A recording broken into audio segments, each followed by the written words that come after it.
Bismillahirrahmanirrahim. Alhamdulillah. Bismillahirrahmanirrahim. Alhamdulillah rabbil alamin. Wassalatu wassalamu ala asyrafil anbiya'i wal mursalin sayyidina Muhammadin wa ala alihi wa sahbihi ajma'in. Alhamdulillah, para jemaah yang dirahmati Allah Subhanahu wa taala. Kita pertama dan utama sekali memanjatkan kesyukuran kita kepada Allah dapat kita meneruskan pengajian dalam kitab Umdatus Salik karangan Al-Imam Ibn Naqib Al-Masri, dan kita berdoa kepada Allah Subhanahu wa taala mudah-mudahan Allah Subhanahu wa taala memberkati pengajian kita ini dan menjadikan sebab pengampunan bagi segala dosa, dan Allah mengkabulkan segala hajat dan selamatkan kita daripada segala masalah, daripada segala musibah di dunia dan akhirat. Amin ya rabbal alamin. Maka sebelum kita meneruskan pengajian, seperti biasa kita akan ulang kaji sedikit apa yang kita membicarakan pada pengajian yang lepas. Semalam kita sedang membicarakan berkenaan dengan syarat-syarat ini yang membolehkan seseorang itu melakukan solat qasar. Maka daripadanya kita membicarakan berkenaan dengan dia mesti mengetahui tujuan, dia mesti mengetahui di mana destinasi. Kalau sekiranya seseorang itu keluar daripada kampungnya ataupun negerinya dalam keadaan dia tidak mengetahui ke mana dia akan pergi, maka dalam keadaan seperti ini tidak dibolehkan baginya untuk melakukan jamak dan qasar. Maka ini kita membicarakan iaitu syarat ini yang ketiga dalam kitab ini, iaitu mengetahui tujuan. Selepas itu penulis ini memberikan misal, kalau sekiranya seseorang isteri mengikuti suaminya dan dia tidak mengetahui ke mana suaminya pergi, tidak dibolehkan baginya melakukan jamak dan qasar. Begitu juga dengan seorang askar yang mengikut perintah orang atasannya, kalau sekiranya dia tidak mengetahui ke mana mereka akan tujui, maka tidak dibolehkan dia melakukan jamak dan qasar. Itu adalah misal. Begitu juga seorang isteri yang nashizah dan hamba yang melarikan diri disebabkan mereka melakukan maksiat, maka tidak diberikan mereka rukhsah untuk mereka mengkasarkan solat mereka ataupun melakukan solat jamak. Maka diwajibkan mereka melakukan solat yang 4 rakaat pada waktu yang ditentukan.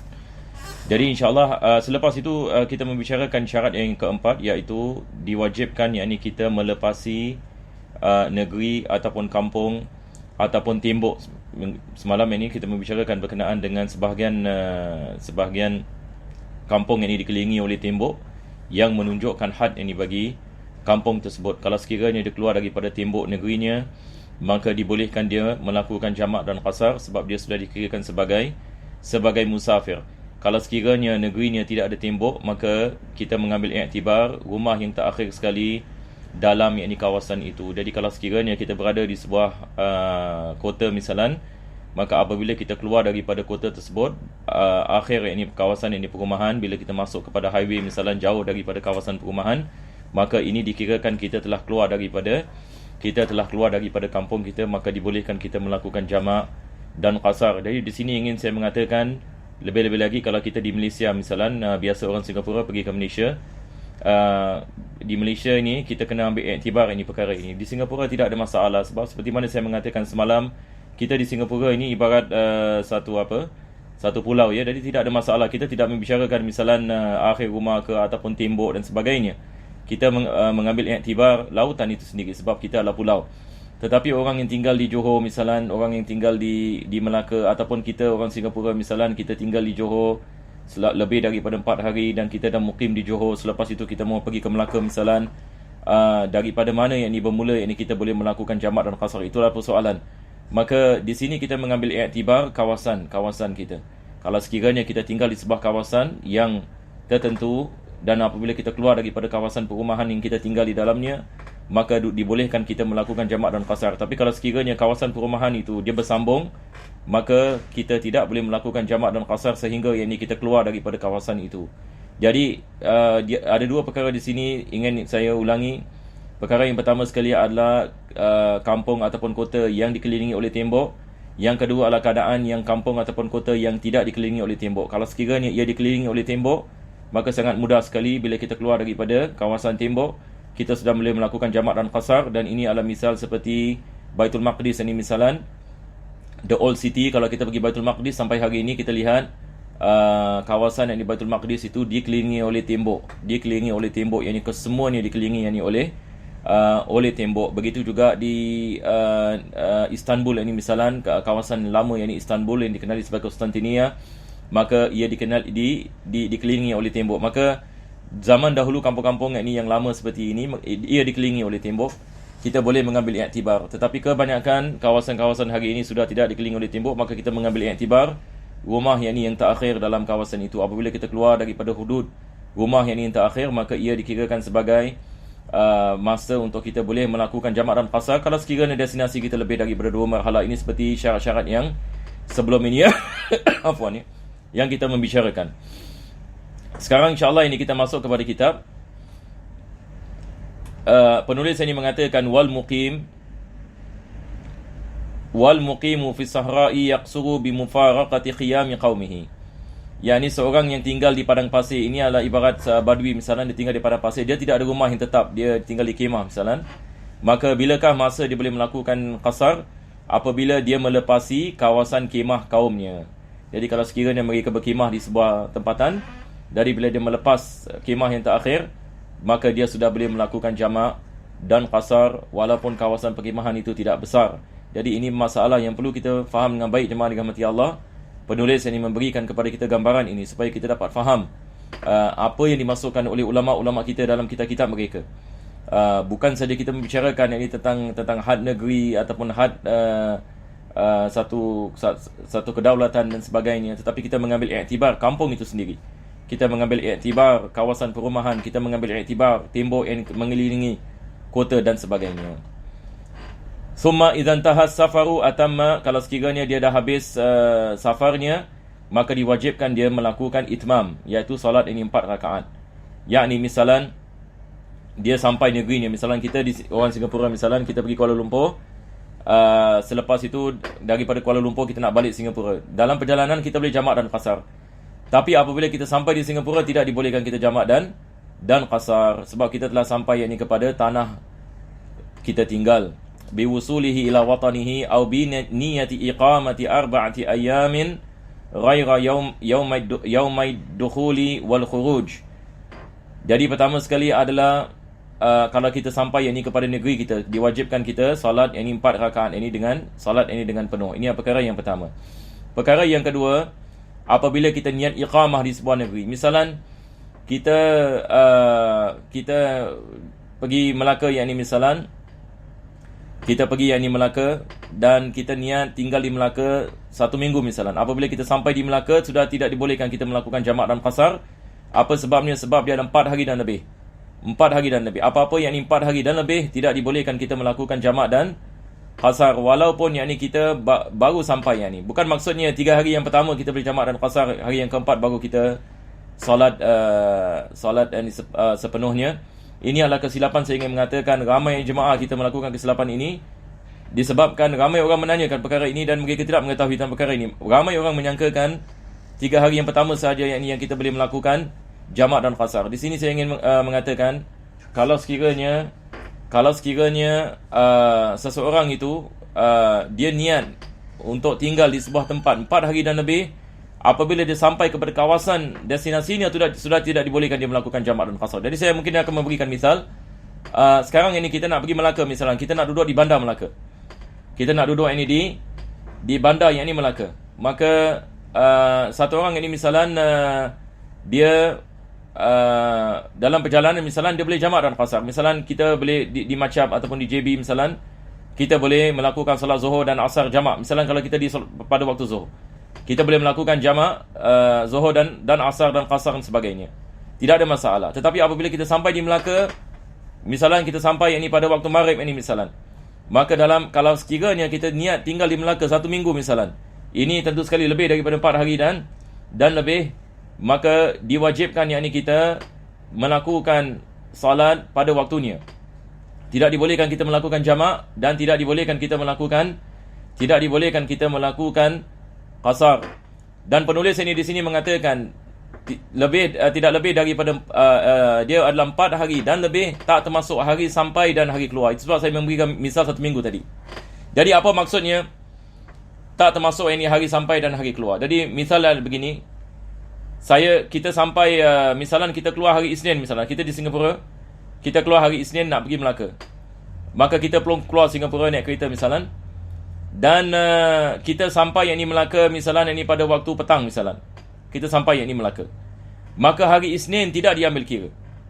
Hari Isnin tidak diambil kira. Bila kita kira, kita mula kira daripada hari Selasa. Jadi hari Selasa dikirakan hari yang pertama, satu, Rabu hari yang kedua, Khamis hari yang ketiga, dan Jumaat adalah hari yang keempat. Maka hari yang keempat ini juga kita tak ambil kira. Kalau sekiranya misalan kita nak keluar yang ni hari Jumaat, misalnya selepas kita solat Jumaat, kita nak berangkat yang ni balik yang ni ke Singapura, maka dalam keadaan seperti ini, berapa hari in between, yang ni kita ada hari Isnin dan kita ada hari Jumaat. Hari Isnin dikirakan hari kita sampai, hari Jumaat dikirakan hari kita keluar. Maka berapa hari di antara hari sampai dan hari keluar? Kita ada 3 hari. Hari Selasa, Rabu dan Khamis. Kalau sekiranya dalam keadaan seperti ini, dibolehkan kita jamak dan qasar pada semua hari. Kita sampai pada hari Isnin dan kita boleh jamak dan qasar Selasa, Rabu, Khamis, Jumaat. Tidak ada masalah.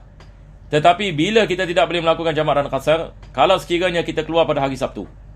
Sebab bila kita keluar pada hari Sabtu, di antaranya ada berapa hari? Ada 4 hari. Maka tidak dibolehkan kita melakukan jamak dan qasar disebabkan kita telah sampai ini kepada 4 hari. Maka di sini penulis ini mengatakan 4 hari dan lebih. 4 hari dan lebih tak termasuk hari sampai dan hari keluar. Jadi saya harap kita faham ini masalah ini dengan baik. Dia adalah 4 hari dan lebih, tak termasuk yang ni hari kita sampai dan kita hari, dan hari yang ni kita keluar. Jadi kita baca yang ni sekali lagi apa yang disebutkan oleh penulis yang ni di sini. Dia mengatakan au bi niyyati iqamati arba'ati ayamin ghaira yaumai ad-dukhuli wal khuruj. Yani yaumai yang ni dia adalah yaumain, nunnya dijatuh yang ni disebabkan yang ni idhafah. Jadi dia yaumayid dukhuli. Yani dia balik kepada 2 hari, yaumain. Yani hari dukhul dan hari khuruj. Hari kita sampai dan hari kita keluar. Jadi kalau sekiranya seseorang itu niat sahaja yang ni untuk melakukan iqamah di tempat ini 4 hari dan lebih, tak termasuk hari sampai dan hari keluar, maka diwajibkan dia melakukan solat 4 rakaat. Yang ini tidak dibolehkan baginya jamak dan qasar. Dan ini adalah pendapat yang mu'tamad dalam mazhab al-Imam Syafi'i. Perlu yang ini kita hafal ini masalah ini dengan baik. Au bi nafsil iqamati wa in lam yanwiha. Ataupun yakni dengan niat dengan iqamah, dengan yakni dia sampai misalan yakni dia niat yakni untuk tinggal di tempat ini, yakni misalan dia tinggal ini dia tinggal ini di tempat ini, maka sudah tidak dibolehkan yakni baginya yakni untuk melakukan jamak dan qasar, yakni walaupun yakni dia tidak niat yakni berapa hari yakni dia akan berada di tempat yakni tersebut, kalau sekiranya dia niat yakni untuk tinggal yakni di tempat itu.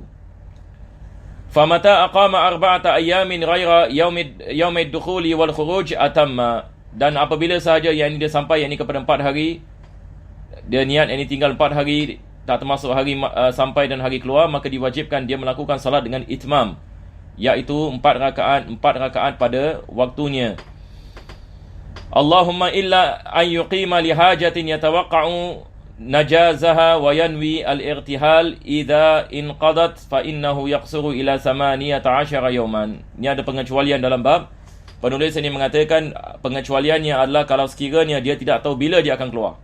Yang ini satu orang itu dia sampai kepada sebuah kampung ataupun tempat dan dia tidak mengetahui bila dia akan keluar. Yang ini dia sedang menunggu hajatnya misalan. Satu orang ini tengah tunggu dia punya visa misalan. Kalau zaman sekarang visanya belum dapat, dia nak pergi ke negeri lain misalan, tapi dia kena tunggu yang ini di tempat itu dan dia tidak mengetahui bila visanya yang ini akan diberikan, maka dia duduk yang ini di hotel misalan, yang ini sedang tunggu yang ini visa tersebut. Maka dalam keadaan seperti ini diberikan 18 hari. Dalam keadaan seperti ini diberikan 18 hari kalau sekiranya dia tidak mengetahui. Yang ini bila-bila masa dia boleh, bila-bila masa yang ini dia boleh pergi. Bila-bila masa yang ini dia boleh pergi. Maka dalam keadaan seperti ini Islam ini memberikan ini kelonggaran ini kepada orang yang dalam keadaan yang ini terdesak ini seperti ini, disebabkan yang ini orang biasa ni dalam keadaan seperti ini, hikmahnya adalah yang ini dia mungkin dalam keadaan yang ini susah misalan, dia tidak mengetahui bagaimana yang ini keadaannya, bagaimana dia nak naik ini kenderaan misalan, dan bila-bila masa yang ini perkara itu boleh berlaku, visa itu boleh dapat ataupun tak boleh dapat. Dan begitu juga orang yang tunggu kapal, misalnya dia di sebuah pulau, misalnya dia tidak mengetahui bila kapal akan datang, misalnya dia mahu balik tapi dia tidak mengetahui ini pada bila masa ini kapal itu boleh sampai. Maka bagi orang seperti ini, maka diberikan kepadanya 18 hari. Ini adalah pengecualian dan keringanan ini Islam ini memberikan kepada mereka-mereka yang terdesak dalam keadaan ini sedemikian. Maka ini adalah khusus ini bagi mereka yang berada dalam keadaan yang terdesak yang ini seperti ini. Bukan diberikan ini kepada semua yang ini musafir. Bukan kita mengatakan semua yang diberikan 18 hari seperti mana sebagian orang hari ini, yang ini semua yang ini semua ambil 18 hari. Maka kita balik ini kepada apa disebutkan oleh penulis, yang 4 hari tak termasuk kepada hari sampai dan hari keluar. Jadi saya harap kita boleh faham insya-Allah ya. Fa innahu yaqsu ila 18 yawman, 18 hari seperti mana kita mengatakan dibolehkan baginya melakukan qasar. Fa in ta'akhkharat anha atamma, tapi kalau sekiranya lebih daripada 18 hari, misalnya 20 hari tunggu yang ini tak sampai, maka sekarang kita mengatakan diwajibkan dia melakukan salat yang ini seperti biasa. Tidak dibolehkan baginya jamak ataupun yakni qasar. Fa in ta'akhkharat anha tamma sawa'un al-jihadu aw ghairuhu, sama ada dalam keadaan jihad ataupun selain daripada jihad, daripada sebab-sebab ini seseorang itu musafir, maka dibolehkan yakni baginya untuk melakukan qasar selagi mana dalam lingkungan 18 hari dan bagi mereka dalam keadaan terdesak. Walau wasala maqsidahu fa inna wal iqamatal mu'assirata atamma, kalau dia sampai ini kepada tempat yang dia mahu niat ini iqamah di dalamnya, dan ini adalah iqamah mu'assirah. Maksud daripada iqamah mu'assirah adalah iqamah yang kurang daripada 4 hari. Ini yang dimasukkan dengan iqamah mu'assirah. Yakni maksudnya di sini adalah iqamah mu'assirah, yakni maksudnya 4 hari dan lebih. Kalau sekiranya ada niat ini 4 hari dan lebih, maka tidak dibolehkan baginya melakukan qasar, diwajibkan baginya melakukan itmam. Wa illa qasara ila 4 ayyam, kalau dia tidak melakukan tak sampai kepada had sedemikian, kurang daripada 4 hari, tak termasuk hari sampai dan hari keluar, maka dibolehkan baginya untuk melakukan qasar. Jadi dia punya had ini di sini adalah 4 hari dan lebih, tak termasuk hari sampai dan hari keluar. Au 18 in tawaqqa'a hajatahu kulla waqtin, dan dia diberikan 18 hari kalau sekiranya seperti mana kita mengatakan tadi, dia dalam pada tiap-tiap masa dia sedang tunggu yakni hajatnya dilaksanakan, yakni seperti tunggu visa ataupun tunggu kapal datang dan sebagainya. Yakni ia boleh berlaku pada tiap-tiap masa, bila-bila masa saja dia boleh berangkat. Dalam keadaan seperti ini dia diberikan 18 hari. Selepas itu yakni penulis ini mengatakan wa syurutul qasri, syarat-syarat yakni bagi melakukan qasar. Maka ini adalah syarat-syarat yakni dalam melakukan salat yakni qasar. Dalam melakukan salat qasar. Sebelum ini kita membicarakan ini syarat-syarat yang ini bagi membolehkan qasar. Sekarang ini kita akan membicarakan ini syarat-syarat ini dalam melakukan salat itu sendiri. Yakni apakah syarat-syarat yang dibolehkan kita melakukan salat 2 rakaat daripada 4 rakaat. Selain ini daripada keadaan kita sebagai musafir dan iqamah kurang daripada 4 hari dan sebagainya.